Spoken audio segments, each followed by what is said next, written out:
So I know a big hot topic right now is all the NAR changes that are going on in our industry, especially for our listing agents and buyer's agents. So just like you, we are also learning a lot about what that process is going to look like for our side as much as it is for the agent side.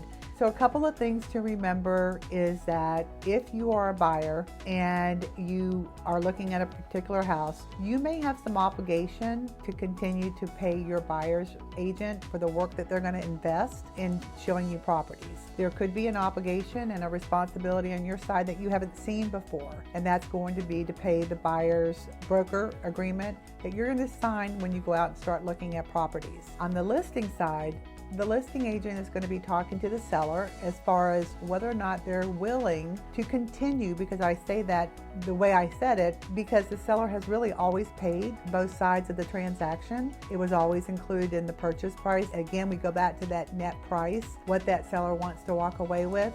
Will that seller benefit by potentially paying for the buyer's agent commission? Potentially. They may be able to offer more traffic going into the house, being able to show the house to more opportunity clients, because buyers may not have the funds to pay for that buyer's commission. I think as far as what's going on with NAR, we're going to see a lot of different changes. We're going to see a lot of adjustments. The one thing I tell to all my business partners out there, all the agents, is as from a lender standpoint, we're going to treat our contracts, your contracts, just like we always have. Whatever you put in that contract is what we're going to go by. If the buyer is going to pay that commission for their agent, that is an actual cost to the buyer, and they're going to have to be able to substantiate they have the cash to close to continue to make that investment in their buyer's agent. If the seller is going to pay for it, nothing changes on my end as far as the lender is concerned.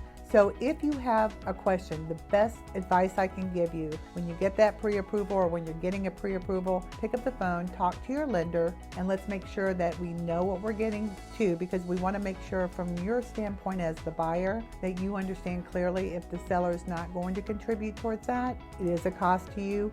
Do you have the funds available, and make sure that you do have the funds to bring to closing that will cover that additional cost that you haven't seen before.